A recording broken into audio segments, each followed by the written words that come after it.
Karena yang wajib itu sesungguhnya adalah menjaga ukhuwah. Dan ini nikmat yang paling besar Allah berikan kepada kita. Wa dzkuru ni'matallahi 'alaikum id kuntum a'da'an fa'alafa baina qulubikum fa'asbahtum bi ni'matihi ikhwana. Kata Allah, ingatlah ketika saat kalian bermusuhan, kata Allah.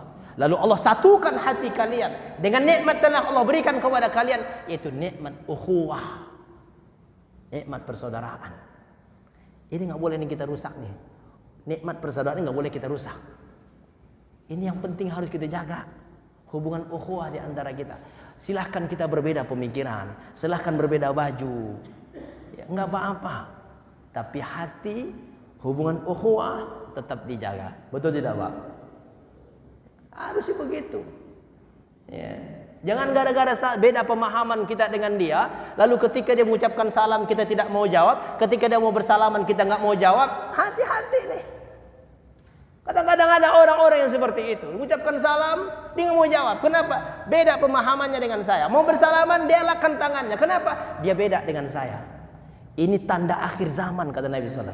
Ketika orang sudah memilih-milih untuk mengucapkan salam dan berjabat tangan, tanda akhir zaman. Hati-hati, ukhuwah menjadi rusak. Ya, pada hadis itu sudah menyebutkan bagaimana kita membangun hubungan ukhuwah di antara kita. Kuatkan hubungan ukhuwah. Jangan gara-gara yang enggak prinsip membuat kita rusak. Dulu gini, Pak, di zaman sahabat Rasulullah ada sebuah kitab namanya Ukhuwatul Islamiyah, sebuah buku Ukhuwatul Islamiyah, ditulis oleh seorang ulama namanya Abdullah Nasirwan. Beliau gambarkan dalam buku itu betapa indahnya ukhuwah para sahabat. Para sahabat, ukhuwah mereka betapa indahnya, sehingga unsur ukhuwah yang paling tinggi itu ada di tengah-tengah mereka. Unsur ukhuwah yang paling tinggi itu sebenarnya wa yu'thiruna ala anfusikum. Wa yu'thiruna ala anfusihim walau kana bihim khasasah, dalam surat Al-Hasyr. Jadi ukhuwah yang paling tinggi tingkatannya itu adalah isar. Tahu enggak isar artinya, Pak? Isar. Dalam ayatnya wa yu'thiruna ala anfusihim. Isar itu artinya mendahulukan kepentingan saudaranya dibanding dia. Itu isar. Dan inilah ukhuwah yang paling tinggi. Saya tanya sama kita nih semuanya, kira-kira kita sudah bisa atau belum mendahulukan orang lain dibanding kita? Hah? Contoh nih, sebagai contoh aja. Kita punya motor satu, motor kita cuma atuk nih. Pas saat itu kita mau pakai tuh motor, tiba-tiba tetangga kita datang, mau minjem juga tuh motor, mau make. Padahal kita udah mau make nih, motor satu-satunya. Kira-kira kita pinjamin atau tidak? Hah? Yang jujur jawabnya, jangan ragu-ragu. Dipinjemin atau tidak? Paling banter kita akan bilang sama dia, maaf Pak, saya juga mau make nih. Betul tidak? Isar kita belum ada. Orang mukmin itu wa yu'thiruna ala anfusihim walau kana bihim khasasah. Coba lihat dalam ayatnya bagaimana arti ayat itu. Orang-orang beriman itu, kata Allah, dia akan mendahulukan kepentingan saudaranya di atas kepentingan dia. Walau kana bihim khasasah. Walaupun saat itu, kata Allah, dia juga sangat butuh, tapi saudaranya butuh, dia dahulukan saudaranya. Itu baru orang beriman. Ukhuwahnya. Maka ukhuwah yang paling tinggi itu isar namanya. Tapi ini dalam masalah dunia. Kalau masalah akhirat tidak. Masalah akhirat, nah kita sering kadang-kadang sini nih salah penempatannya. Kalau masalah akhirat kita dahulukan saudara kita, biarin yang lainnya ke masa terakhir. Masalah infak umpamanya, mau infak nih, yang lainnya dulu dah, lain saya terakhir. Saya isar, biarin yang lain dulu. Infak masalahnya. Saf pertama termasuk. Kalau saf pertama, yang lain yang tua-tuaan ya, saf pertama dah, yang tua dulu lah. Saya mah isar, saya belakang aja. Kalau masalah kayak begini ini nggak ada. Orang yang datang pertama, saf pertama, ambil saf pertama. Kalau masalah akhirat jangan pakai isar. Tapi masalah dunia iya. Kadang-kadang kita mau beda. Kalau masalah dunia nggak mau kita isar. Makanan umpamanya, mana mau kita terakhir. Maunya kita duluan. Betul tidak, Pak? Karena kalau terakhir itu nggak dapat, begitu pikiran kita. Ya, salah penempatannya. Tapi masalah akhirat jangan isar. Dahulukan kepentingan saudara kita masalah dunia. Itulah ukhuwah yang paling tinggi. Makanya dulu para sahabat itu gambaran mereka dalam berukhuwah nih. Dalam kitab ini digambarkan gini. Bagaimana mempererat hubungan ukhuwah di antara mereka. Pertama disebutkan dalam kitab itu bahwa setiap kali mereka bertemu dengan saudaranya, itu mereka selalu mengucapkan salam dan berjabat tangan.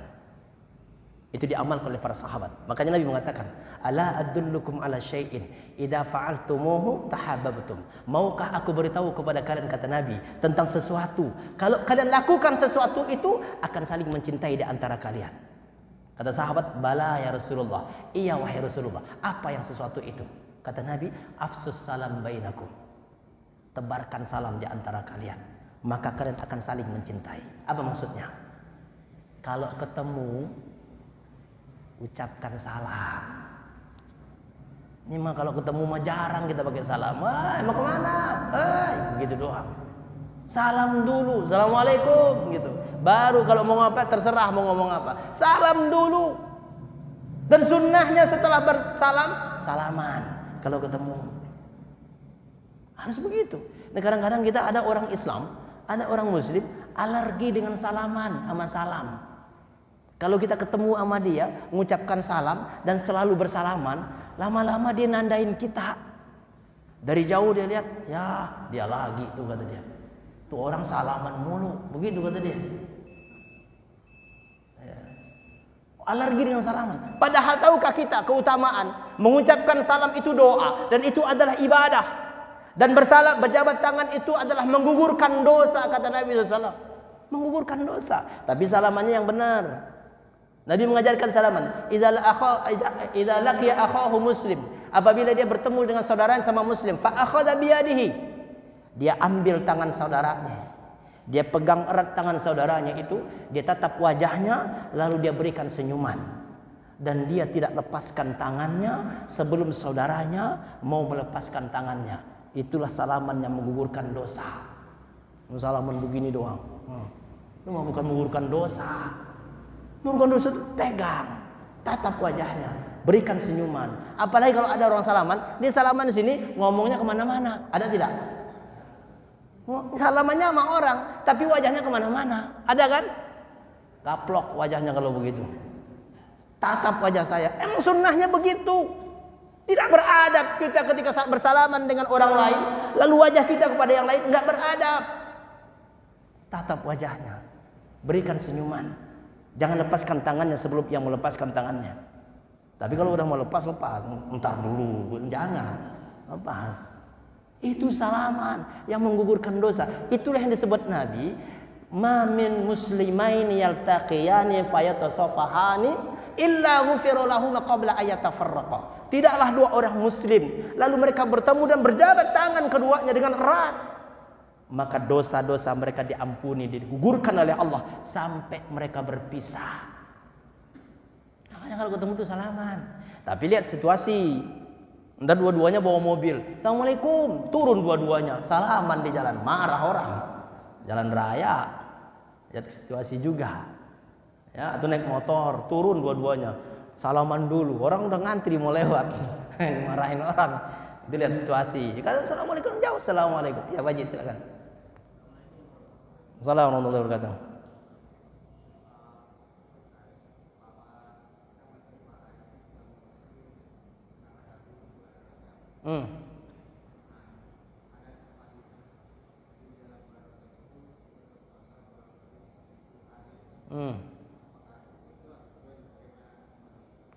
Taib.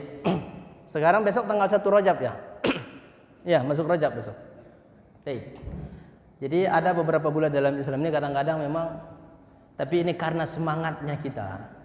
Karena semangatnya kita untuk beribadah kepada Allah, sehingga kadang-kadang dimunculkanlah dalil-dalil yang kadang-kadang yang sumbernya masih kita pertanyakan.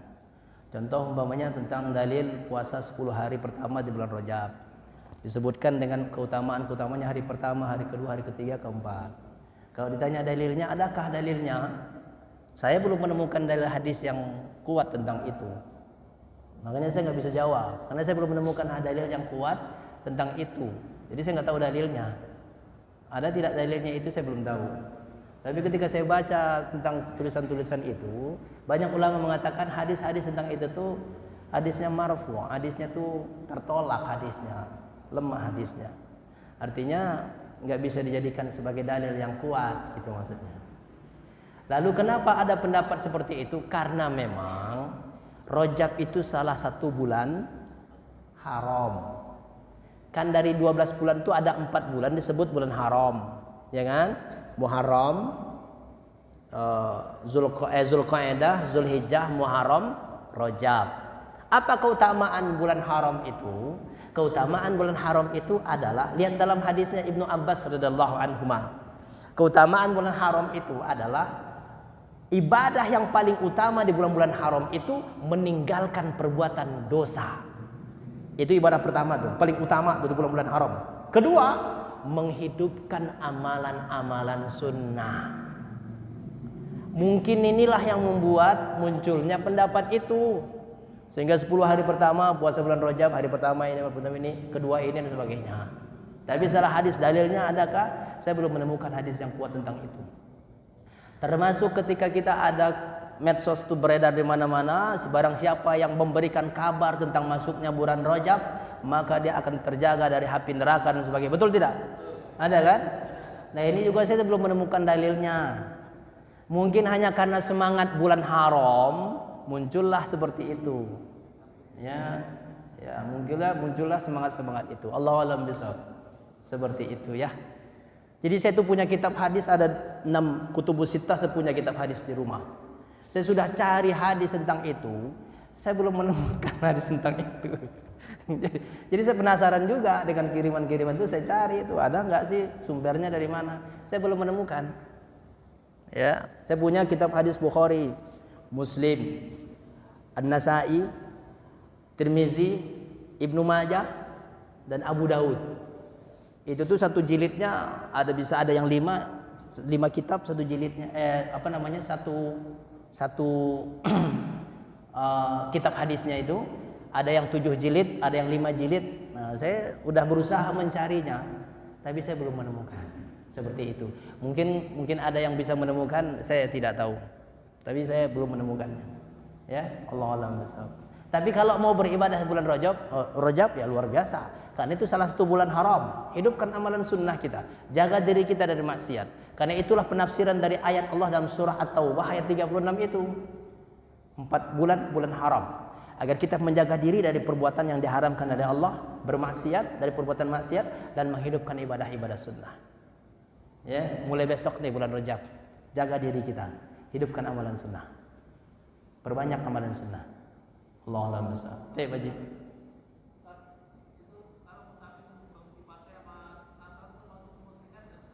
Apa? Iya, tahun baru ya. Tahun baru Imlek.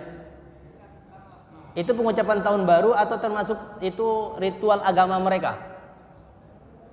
Kalau itu berhubungan dengan masalah agama dan akidah mereka, maka kita tidak boleh mengucapkan. Sama dengan selamat Natal. Ya, bisa jadi, tapi pokoknya melanggar akidah. Kalau memang itu bagian dari ritual agama mereka. Walaupun sebagian ulama, saya ingin sampaikan juga kepada kita, sebagian ulama memang ada yang membolehkan pengucapan hari Natal itu kepada mereka. Tapi saya tidak tahu dalil kuat dari mana. Tapi kalau saya sendiri mau meyakini, saya nggak boleh kalau saya tidak sependapat dengan itu. Tapi kalau ada pun yang sependapat itu silakan saja. Mungkin dia punya dalil yang lain. Seperti itu. Tapi saya nggak sependapat. Termasuk dengan lagian pertanyaannya gini loh pertanyaannya. Ngapain sih kita ikut-ikutan gitu doang? Apakah karena kita toleransi ikut? Enggak mesti, toleransi itu nggak begitu caranya. Toleransi itu jangan ganggu dia, biarkan dia beribadah, udah selesai. Nggak usah ikut-ikutan dia gitu loh maksudnya. Betul tidak, Pak? Sama dengan dia, juga terhadap kita juga begitu kan? Ya, nggak gangguin kita, biasa hubungan kita, nggak apa-apa, nggak masalah. Ya, seperti saya di gang saya tuh Pak, di gang Nusa Indah 3 itu 50-50 penduduknya. Warganya tuh 50-50. Kalau ini blok C sini, blok Nusa Indah 3, Itu 50-50. Nasara 50%, Muslimnya 50%. Di samping-samping rumahnya, Pak Haji juga tahu. Di samping rumah saya itu Nasara Muslim. Banyak kan yang Chinese di gang saya itu. Tapi kita nggak ada masalah. Termasuk kalau arisan mereka datang ke rumah saya. Tanya kalau nggak percaya. Kalau arisan tuh datang. Enci-encinya udah datang ke rumah saya. Salamnya juga lebih fasih. Assalamualaikum Pak Ustadz. Gitu kata dia. Serius saya, tanya istri saya. Tapi saya nggak jawab. Masuk Ci, saya bilang. Kok nggak dijawab? Katanya. Nggak boleh. Saya bilang gitu. Tapi saya sih sambil bercanda dengan mereka. Dia masuk tuh, kan ada buku-buku saya tuh. Buku-buku saya di situ saya taruh. Dilihat, Pak Ustadz, bukunya bagus-bagus. Saya bilang, baca aja Ci, saya bilang. Oh nggak mau ya, nanti saya terpengaruh. Begitu kata dia. Tapi mungkin saya bercanda kali. Saya juga bercanda, udah bercanda. Masuk mereka, pakai rok-rok sepan begini ke rumah saya. Kata istri saya, jangan dilihatin udah, gitu kata dia. Enggak, saya nggak ngelihat, saya bilang. Coba ke gang saya nggak percaya. Saya apa adanya. Ya, 50-50 di situ. Tapi kita nggak ada masalah. Dan saya tidak pernah mengucapkan itu dan mereka juga ada masalah dengan saya. Ya, itu yang paling penting. Ya, Allahu a'lam bishawab. Baik, ada lagi? Cukup?